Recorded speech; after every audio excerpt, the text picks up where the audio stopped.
Es posible que en el universo infinito haya más planetas habitados por especies inteligentes. Nosotros solo conocemos el nuestro, la Tierra. Y a veces dudamos de que seamos inteligentes.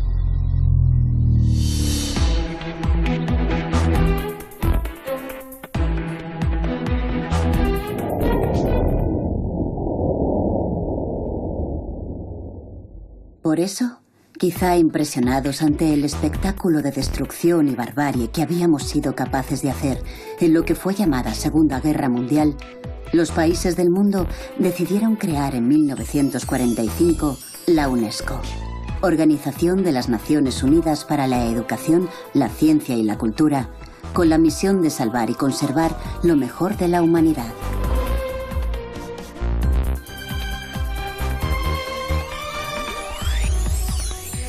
$40 años después, el 6 de diciembre de 1985, fueron declaradas en España las primeras ciudades Patrimonio de la Humanidad.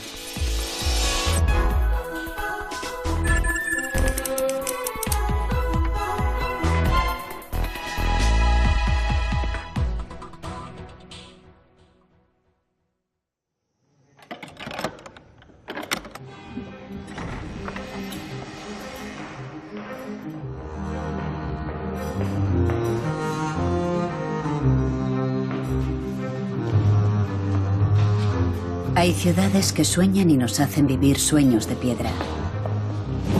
Sueños que permiten imaginar la vida de aquellas damas y caballeros que siglos atrás habitaron en estos palacios y tuvieron sus propios anhelos.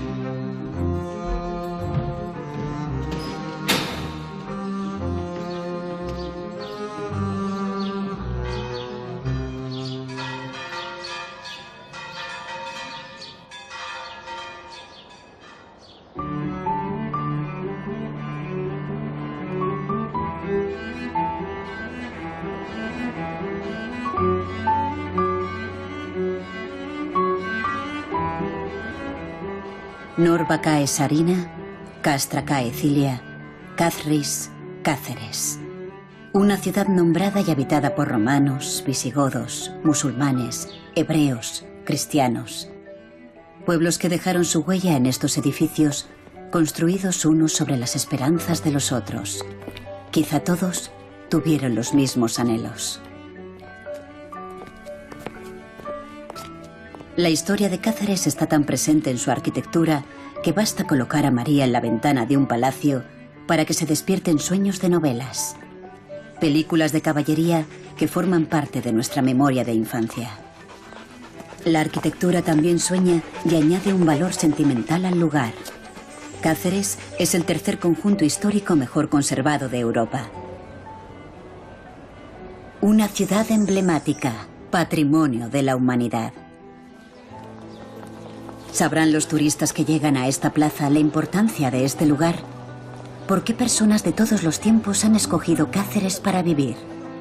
En el siglo XII, los fueros de Cáceres, dictados por el rey Alfonso IX de León, reconocían como personas libres a aquellos que se instalaban en esta tierra. Un siglo más tarde, Fernando III decretaba que todos aquellos que repoblaran Cáceres serían iguales ante la ley.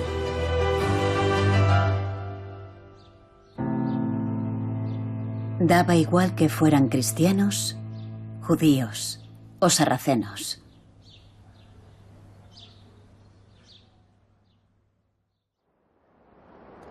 Claro que la historia también gira en sentido contrario.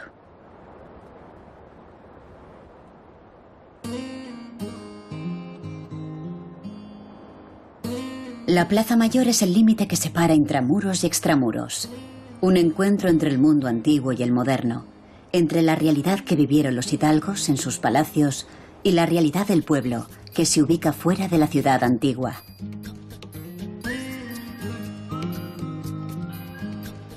Hoy, en esta plaza, los cacereños se cruzan con turistas que llegan en busca de una experiencia medieval. A mí me gusta la Torre del Bujaco, porque es muy antigua. Se puede ir andando de un sitio a otro, no hace falta coche. Me siento como en casa. Como en casa. Como estar en casa. Pues empecemos el recorrido como si nos encontráramos en casa o en el barrio. Por ejemplo, a la hora del aperitivo en la Plaza de San Juan. Aquí está Leoncia, un símbolo de la mujer trabajadora que, en una ciudad de nobles y blasones, terminó ganándose la vida vendiendo periódicos.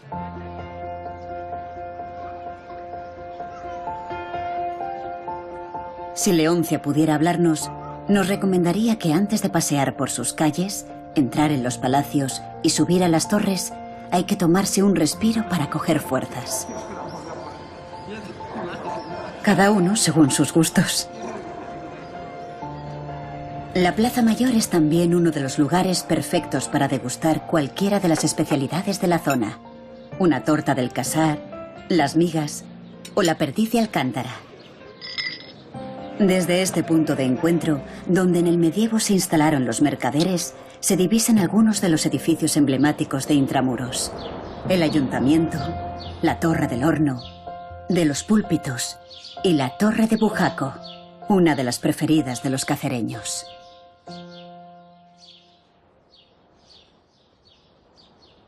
El Arco de Estrella es, desde el siglo XV, la principal puerta de entrada al recinto amurallado. Pero esta forma del vano pertenece al siglo XVIII. Es obra del arquitecto y escultor Manuel de Lara Churriguera, a quien se le encargó abrir el arco para que pudieran llegar los carruajes al Palacio de Carvajal.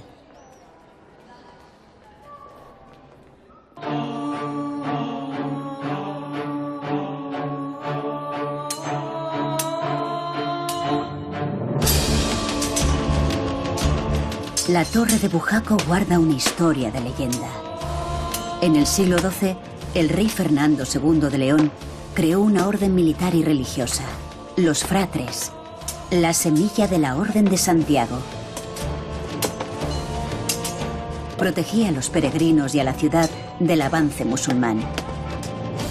9 siglos más tarde, jóvenes universitarios cacereños siguen en la lucha.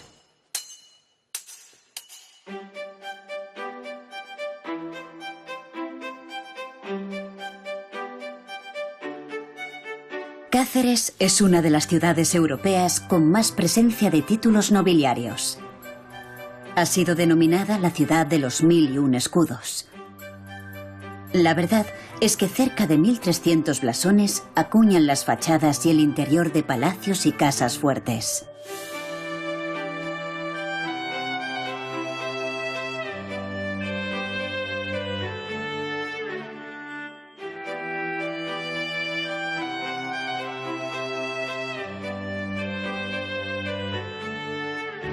La costumbre de colocar blasones fue importada del centro de Europa, donde los gremios colocaban un distintivo en la puerta de su taller. Los nobles adoptaron esta forma historiada para informar a los soldados, que no sabían leer, de quién era su señor. Tras la conquista cristiana, las casas fuerte perdieron su carácter defensivo para transformarse en palacios de residencia.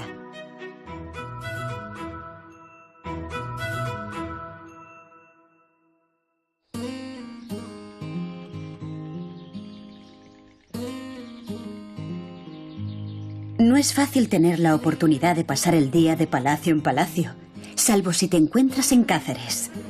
Entre todos los palacios destaca el de los Golfines de abajo.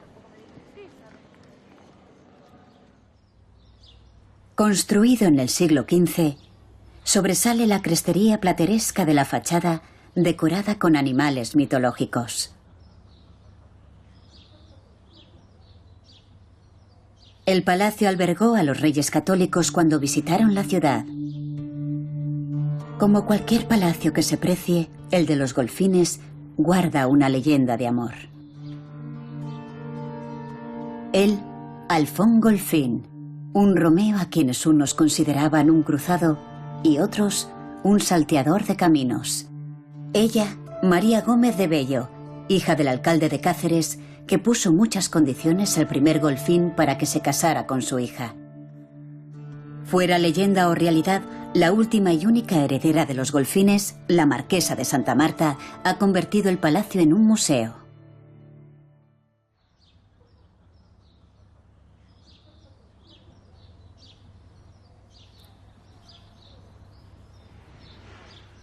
Cerca de la calle Amargura, llama la atención un balcón esquinado que pertenece, como la Torre de Galarza, al palacio de Pedro Carvajal.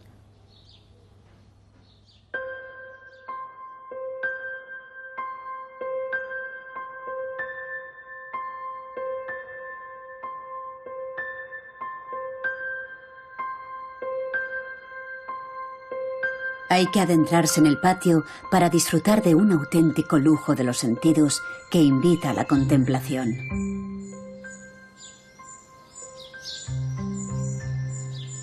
Esta higuera podría contarnos si el lenguaje del amor ha cambiado en los últimos 400 años.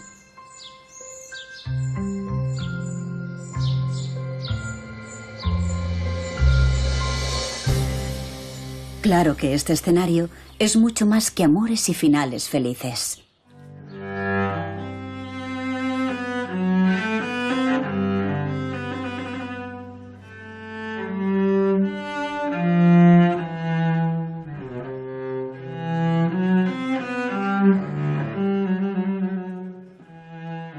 Antes de continuar, es un lujo de príncipes detenerse en la plaza de San Mateo.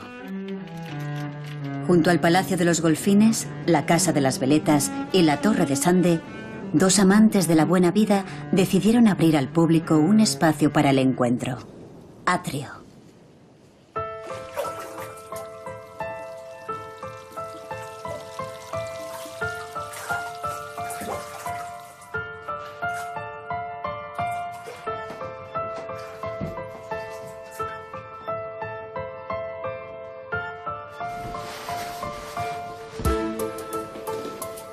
Un hotel y restaurante rehabilitado por Tuñón y Mansilla, que obtuvo el premio FAT de Arquitectura.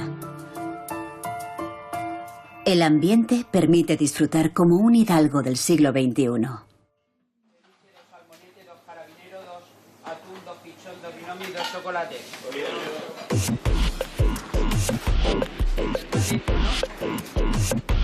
En la cocina están los artesanos, los artífices de que Atrio haya obtenido 2 blasones de la comida, 2 estrellas Michelin. ¿Qué hemos preparado? Kaki no teppanyaki, bermotto no sauce. En castellano, no comprendo. La ostra plancha con salsa de ostra con vermut blanco. Muy bien. Hemos preparado una salsa a la parrilla con una reducción de vermut y el agua de la ostra. Mantiene toda la sensación de yodo y mar y es un plato muy sedoso.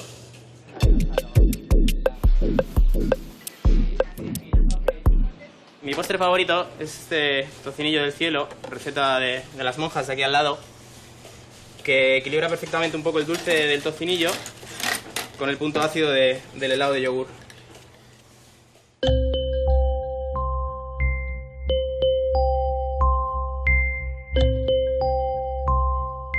Pero es en la bodega donde se encuentra la cámara encriptada de Atrio. La joya de la corona es una enciclopedia de los mejores vinos que uno pueda imaginar, sin importar origen, año o precio. La bodega ha obtenido los premios más prestigiosos por su excelencia.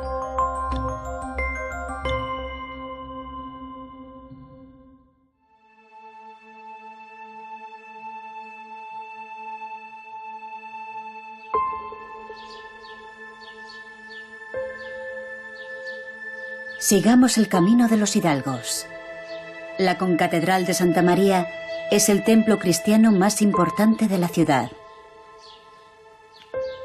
Nos dan la bienvenida a una torre renacentista con 4 flameros y 2 portadas góticas. La dureza defensiva del exterior desaparece al entrar en este espacio de recogimiento. Los pilares que soportan el peso de las bóvedas de crucería gótica separan las 3 naves. De ellas cuelgan escudos y símbolos heráldicos pertenecientes a los nobles que financiaron la concatedral. El pavimento es un diccionario de heráldica. Los nobles gozaron del privilegio de ser enterrados en el interior de las iglesias hasta que Carlos III prohibió los enterramientos por razones de higiene. La mejor identidad de un noble es su blasón. La prueba de ello lo tenemos en la concatedral de Santa María, donde al tiempo que se estaban haciendo, los nobles iban pagando sus aportaciones a la iglesia para colocar sus blasones del modo que fuesen más evidentes, no solo en las capillas, sino en la pared. La capilla de los Blázquez contiene la talla del Cristo Negro. Debió pertenecer a la Orden de los Caballeros Templarios que huyeron en el siglo XIV a Portugal. Bajo la bóveda de crucería encontramos este retablo plateresco del siglo XVI. La calle central muestra motivos relacionados con la Virgen y con la infancia y pasión de Jesús. Un ejemplo único de obra sin policromar. El motivo de su desnudez se debe a que el hidalgo que lo financió se quedó sin recursos. Es la razón por la que el retablo nos ha sido legado con la verdad de esta madera de Flandes.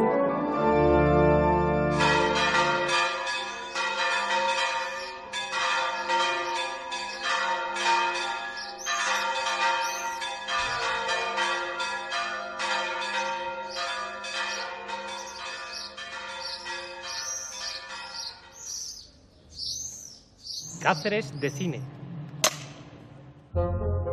Se preguntarán qué hace aquí Gerard Depardieu. Está con su doble de luces. Muchos cacereños atesoran en su casa fotografías de rodajes y actores.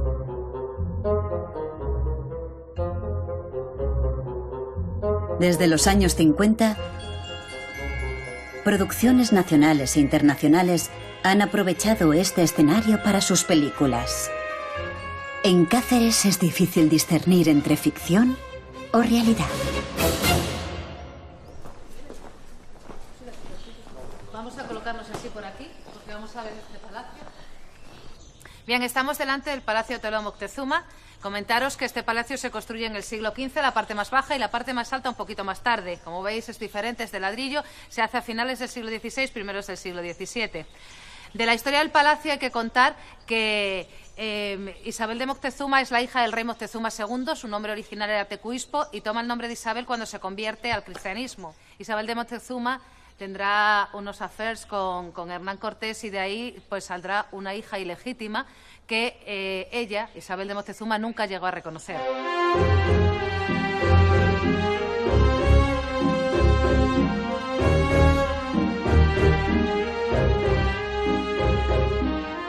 A los turistas les gusta escuchar la historia de Isabel Moctezuma, la hija del último emperador azteca, cuyo último marido, el cacereño Juan Cano de Saavedra, le ayudó a pleitear con la corona para recuperar sus bienes en México.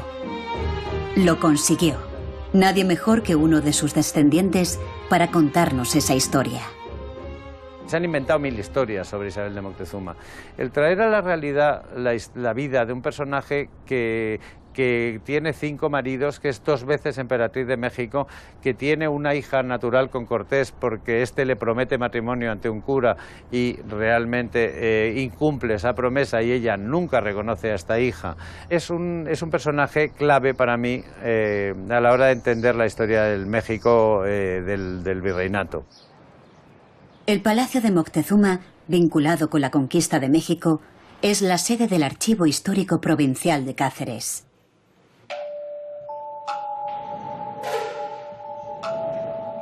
Aquí se guardan documentos y pergaminos procedentes de colecciones privadas e instituciones. Auténticos tesoros que nos narran la vida de la ciudad desde el siglo XII. En el laboratorio de restauración encontramos una Real Orden de Carlos IV, de 1803, firmada por el rey.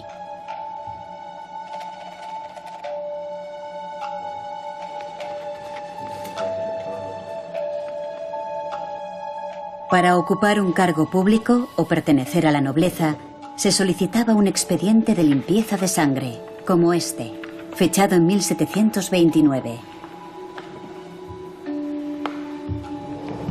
Gracias a su conservación, podemos conocer la demarcación judicial de los municipios, como el de la comarca de Villuercas, en el siglo XVIII. Hoy, al igual que en el siglo XVII, mejor cerrar la compraventa de una casa con un documento.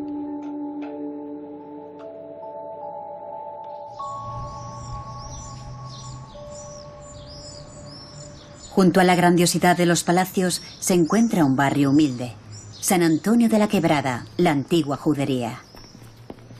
El Arco del Cristo, uno de los pocos vestigios que quedan de la presencia romana, permite entrar al barrio hebreo, de paredes encaladas y grandes chimeneas de ladrillo. Calles sinuosas y pedregosas que los señores cristianos desecharon como no aptas para edificar sus palacios.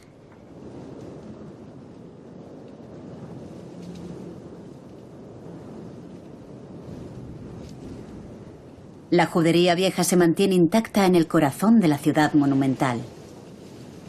Durante el siglo XV, la Alhama de Cáceres fue una de las 5 primeras de Castilla. Llegó a contar 2000 miembros, muchos de ellos familias hebreas que venían de Córdoba, Sevilla y Cádiz, donde ya les habían expulsado. La inscripción Ave María en la entrada a la vivienda es una de las huellas de aquel tiempo de terror.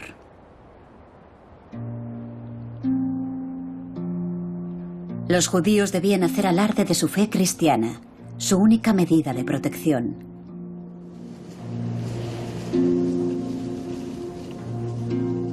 Enclavado en la muralla antigua se encuentra el Jardín de los Olivos.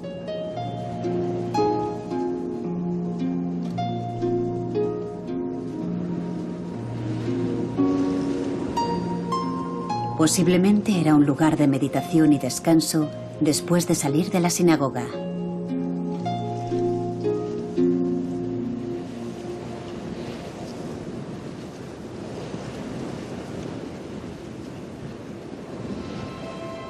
La iglesia de San Antonio de Padua se levanta ahora en el lugar que ocupó aquella sinagoga.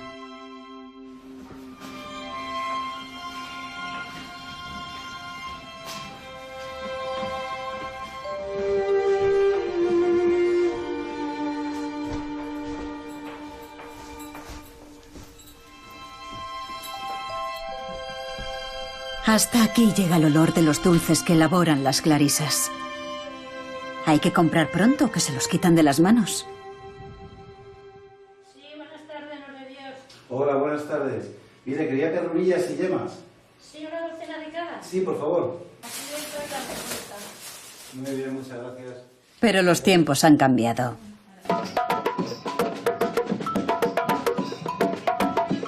Esta ciudad con historia vive una revolución al llegar el verano.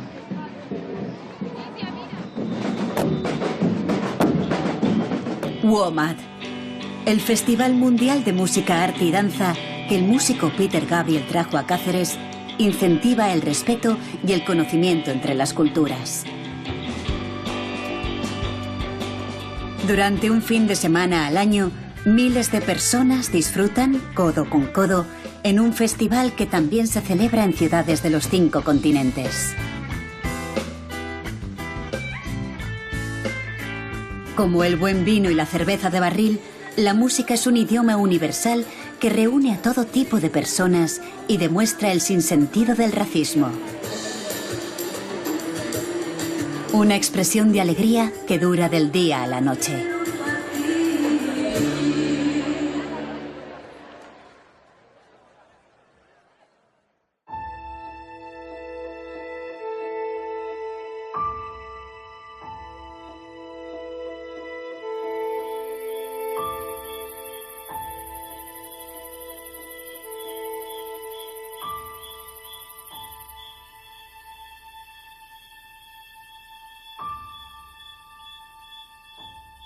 Ha caído la noche.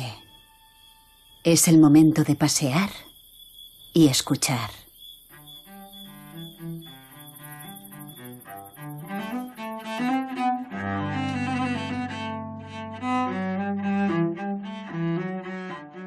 La penumbra de Cáceres, tan grata para artistas y pensadores, ha mantenido con las nuevas fuentes de iluminación la esencia de las antiguas. Una parpadeante lámpara de aceite, un candil, un rayo de luna.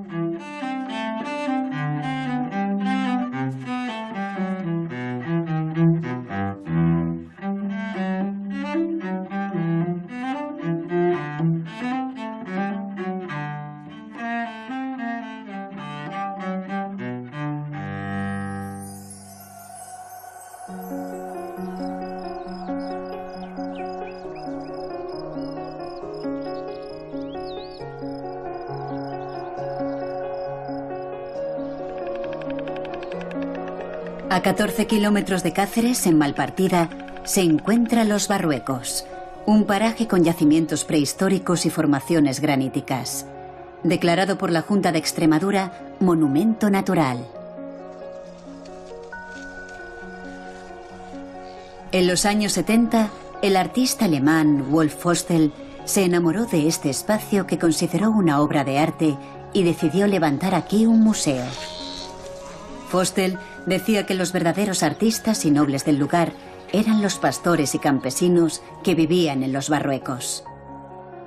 En un viejo lavadero de lanas, creó un museo Fluxus que es un encuentro entre arte, naturaleza y vida.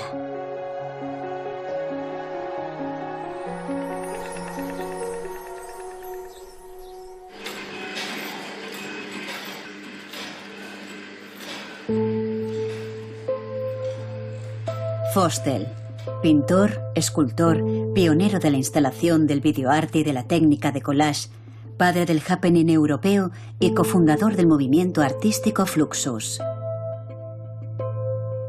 Pero antes de hablar del museo, hay que escuchar a la cacereña Mercedes Guardado. ¿Cómo nos conocimos, Fostel y yo? Pues fue en Guadalupe. Yo era maestra nacional, era mi primer puesto de trabajo. Él vino a Guadalupe desde París. En París había visto la película de Buñuel, Las Urdes, y también conoció a un extremeño en París que le habló también del monasterio de Guadalupe, de los Zurbaranes, y eso también le llamó mucho la atención. Fostel llegó a Extremadura tras la estela del arte de Zurbarán y de Buñuel, pero encontró en este antiguo lavadero una expresión arquitectónica, un contenedor del arte Fluxus. Un movimiento que cuestiona el poder desde la celebración más lúdica de la existencia. En la filosofía Fluxus, cualquier ruido o acción cotidiana puede ser transformada en una pieza de arte. El museo muestra 250 obras. Entre los 31 artistas norteamericanos se encuentra un nombre carismático, Yoko Ono. Obras de arte realizadas con elementos de simbología fetichista como el coche, la televisión o el hormigón. Paseando por sus salas es posible imaginar lo bien que lo pasaban Fostel y sus amigos. Para Fostel el arte era lo más importante en la vida. Por eso él llama al arte vida y a la vida arte.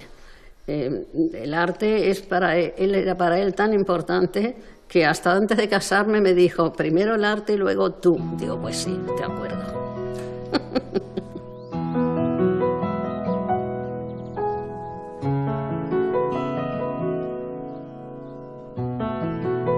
El Monumento Natural de Los Barruecos forma parte de la red de espacios protegidos de Extremadura por la singularidad de sus formaciones geológicas.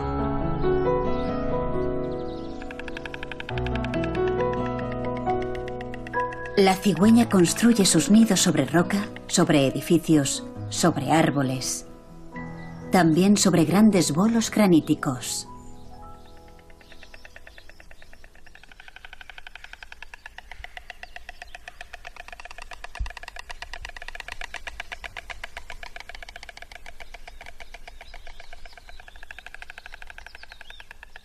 En Los Barruecos se encuentra la mayor colonia de cigüeña blanca de Europa sobre piedras. Hemos censado alrededor de 60 nidos habitualmente de parejas de cigüeñas que crían aquí. Y aquí la cigüeña es paradigma de lo que ahora llamamos conciliación familiar, porque tanto el macho como la hembra se apoyan en la incubación y en la cría de sus polluelos.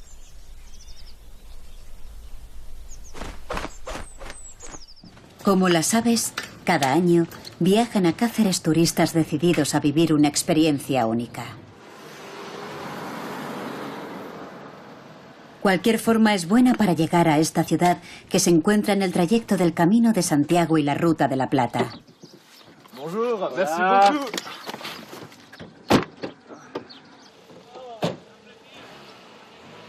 Una de las más frecuentes es el tren.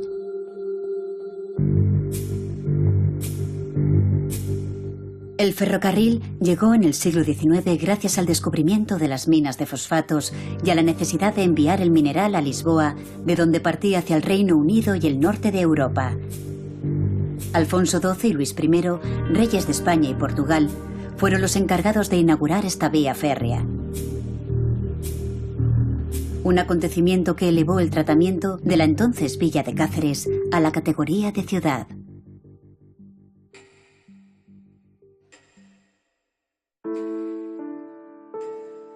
Por primera vez llegaban compañías de teatro, periódicos diarios, la moda europea. Para alojar a los mineros, Segismundo Moret, el dueño de la mina, ministro de Ultramar y Hacienda durante el reinado de Alfonso XII, encargó un proyecto urbanístico inspirado en las ciudades industriales inglesas. Medio siglo después de que cerrara, este conjunto de viviendas, que se llamó Aldea Moret, fue declarado bien de interés cultural.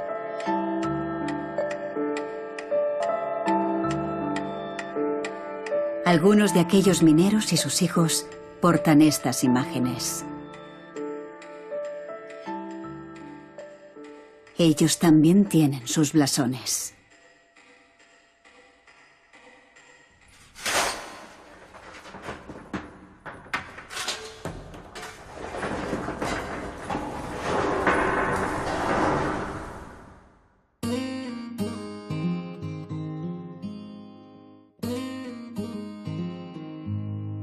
Cáceres no tiene ríos, pero los manantiales y riachuelos corren por las raíces de la ciudad, dando origen a aljibes, cisternas, pozos y al cultivo de más de 33 hectáreas de huertas fértiles.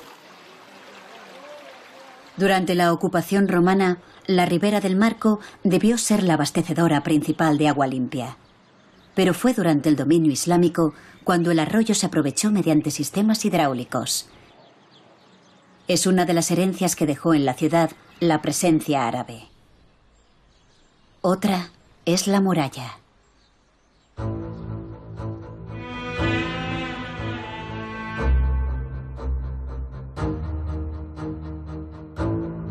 La muralla de adobe es principalmente almohade, una forma de defensa real y psicológica construida a finales del siglo XII para protegerse del avance cristiano.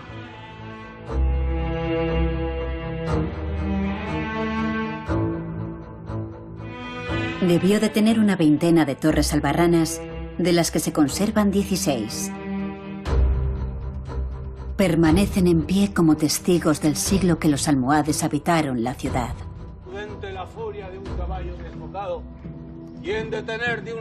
Izucazris, Cáceres, donde hoy se va a celebrar el Festival de Teatro Clásico, ha sabido conservar este recinto andalusí para todos nosotros.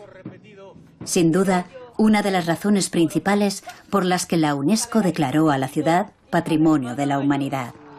Yo que varón he nacido, y aunque de hermana menor, debo ser el preferido. Pueda desmentir todo ese marcial trofeo con quien ya atrevida lucho. A cielo abierto, como en los primeros teatros griegos, los actores ultiman ensayos de una obra que podría ser un símbolo de Cáceres. La vida es sueño.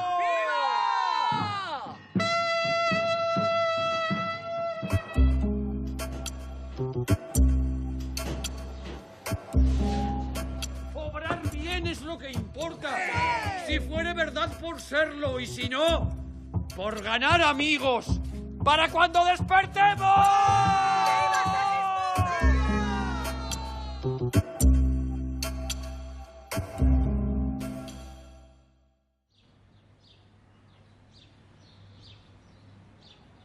Este es el Conservatorio Oficial de Música Hermanos Berzosa. En una de sus salas, un grupo de estudiantes ultiman los ensayos para una performance que van a ofrecer junto a otros artistas en la Fundación de Artes Visuales Elga de Alvear.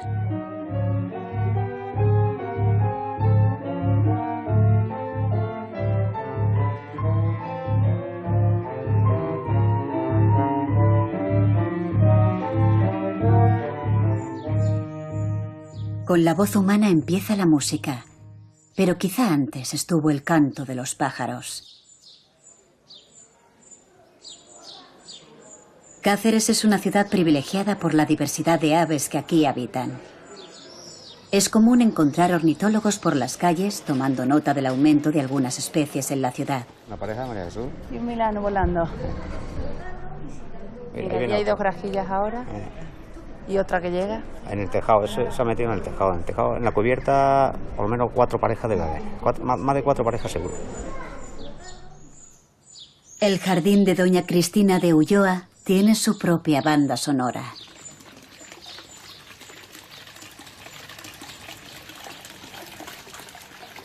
Basta con sentarse y escuchar.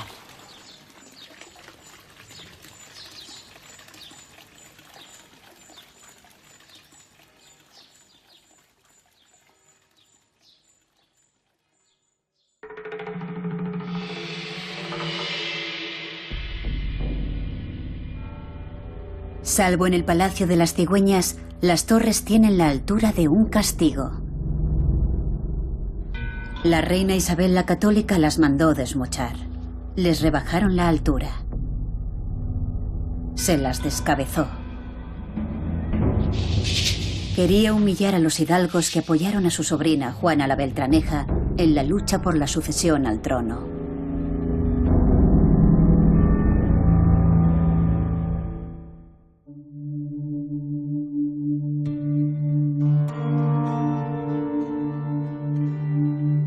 Durante siglos, los historiadores se han preguntado por qué la Torre de los Pozos era más ancha y alta que el resto. ¿Por qué se separa de la muralla? ¿Por qué? Un día, al tirar una casita del barrio antiguo, el secreto se desveló. La torre más alta de la muralla protegía esta cisterna. En caso de ataque, los hombres, mujeres y niños almohades que vivían aquí tendrían acceso al agua sin arriesgar sus vidas, sin salir de la fortaleza. Sin este primer aljibe no habría habido ciudad. Es el valor estratégico del agua.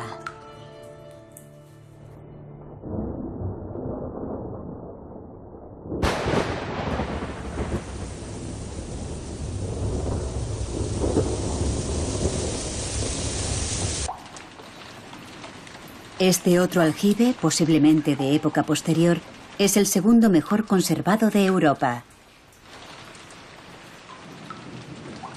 Quizá no fuera un aljibe, sino una mezquita que perteneció al alcázar de la ciudad. En el siglo XV, sobre la arquitectura andalusí, se levantó el Palacio de las Veletas. En el sótano se encuentra esta huella de aquel pasado.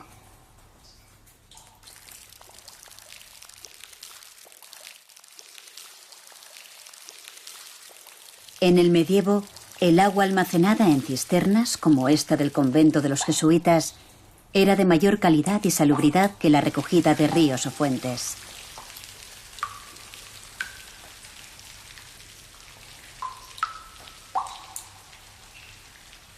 Hoy, igual que ayer, el agua decide la calidad de vida de una comunidad.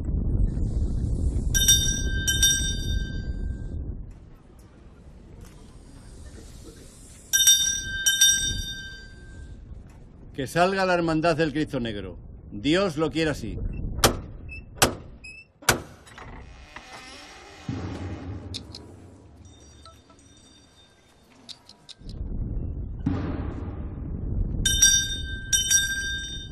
Semana Santa.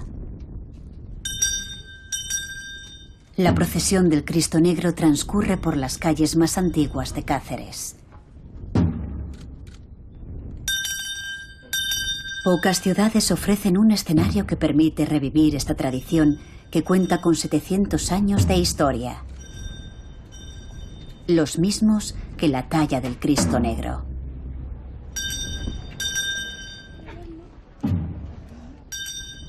El Cristo de madera, el Cristo humilde, ha presenciado el mal de la Inquisición.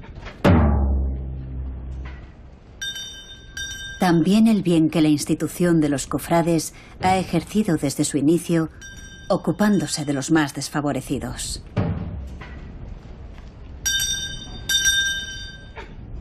Ser cofrade.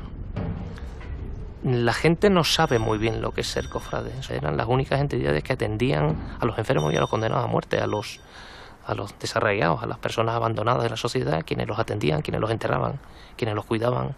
Eran los antecedentes de las actuales cofradías de penitencia. Son entidades que tienen 600 o 700 años de antigüedad. Tiene que haber un pozo, tiene que haber algo que justifique que una sociedad como la actual siga habiendo personas que creen que merece la pena hacer por eso.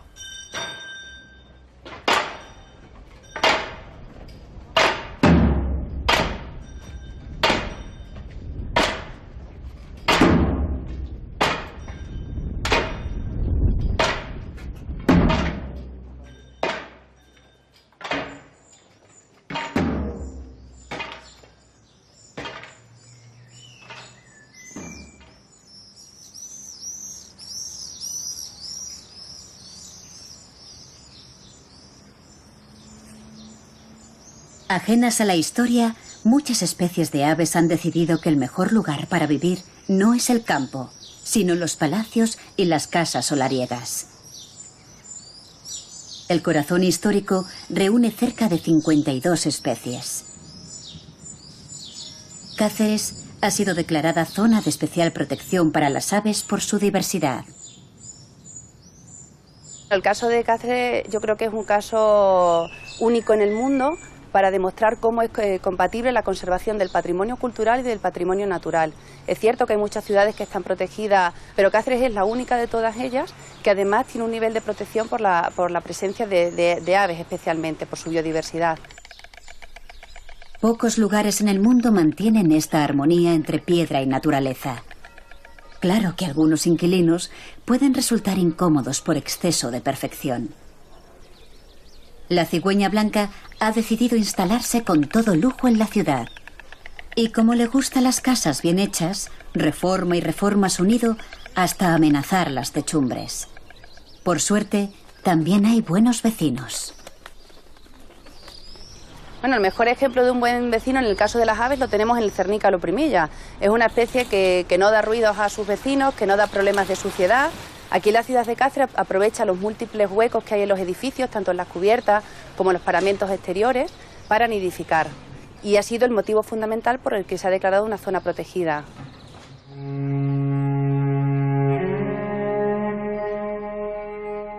El arte contemporáneo también se ha instalado en palacios y casas solariegas.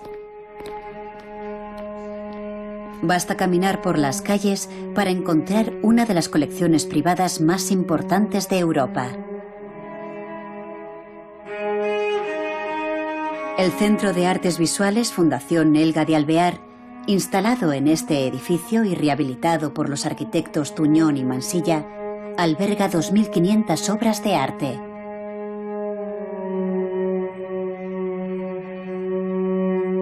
Auténticas joyas de los principales movimientos de vanguardia hasta la actualidad.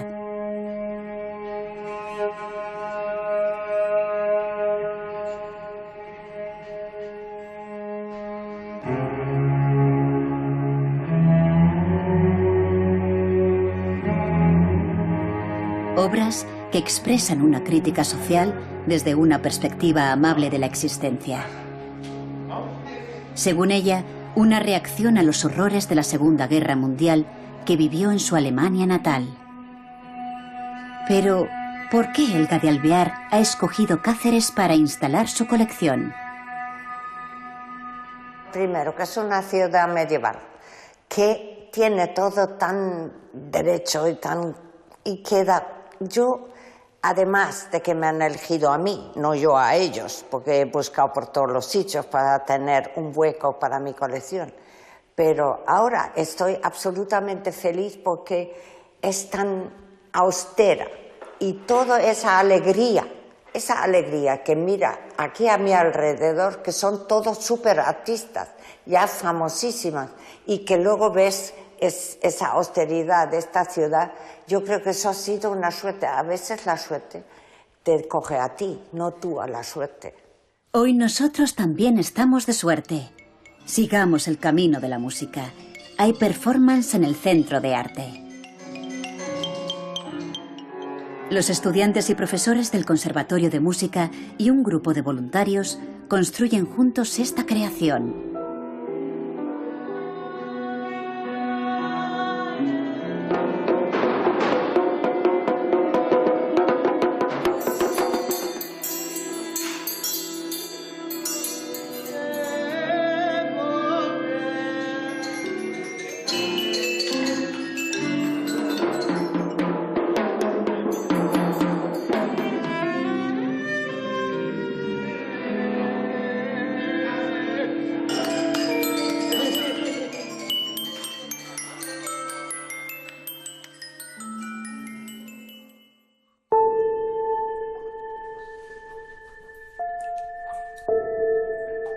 Hace 17.000 años, esta cueva estuvo habitada por personas que vivieron el tránsito del Paleolítico al Neolítico. Descubrieron el valor del fuego, se iniciaron en la agricultura, utilizaron conchas como la del Camino de Santiago. Fueron los primeros pobladores de lo que hoy es Cáceres. La cueva del Conejar es una de las 3 cavidades del Calarizo, donde hay recursos abundantes y que los hombres prehistóricos pues consideraron que era realmente un lugar en el que vivir. Esta cueva nos ilustra de ese gran proceso que sufrió Europa en el entorno de los 8.000 años, que supone el final de los cazadores-recolectores y el inicio de los productores de alimentos. Eso es una transformación social, económica y productiva, tecnológica.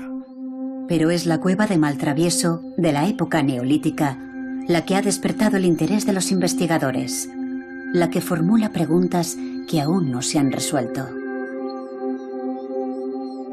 En los años 50, un grupo de caleros halló en su interior esqueletos que los investigadores identificaron como una inhumación colectiva ocurrida hace 120.000 años. También representaciones simbólicas hechas con el antebrazo, con la palma de la mano. En la cueva de Maltravieso, la mano es el elemento icónico más representado y más conocido, ¿no? La mano es un elemento de identidad individual, muy probablemente, pero también de identidad colectiva, y tiene una función en contexto de celebración de algún tipo de ritual, ¿no? Pero hay algo más sorprendente. A estas manos de Maltravieso les falta un dedo, una falange. El problema que tenemos en general en lo que representa el arte es que se nos ha perdido el diccionario. Por lo tanto, no podemos asegurar, saber y garantizar que aquello que interpretamos es realmente aquello que fue. No sabemos qué significa sacar el meñique, no sabemos qué significa sacar el índice o el pulgar, pero sí que esas modificaciones son voluntarias y no se corresponden en ningún caso con mutilaciones. ¿Para qué? ¿Qué querían decir? ¿Quizá la primera manifestación artística? ¿El primero de los blasones?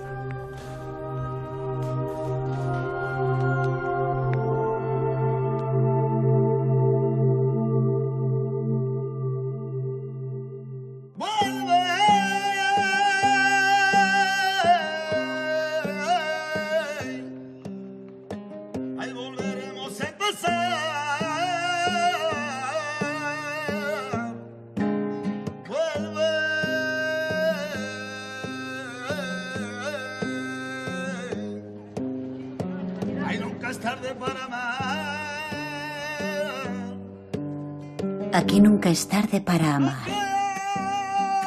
Dicen las crónicas que Cáceres nunca se olvida, que permanece en el recuerdo como una ciudad soñada, una ciudad que tatuó su historia en calles y palacios, en la querencia de la gente.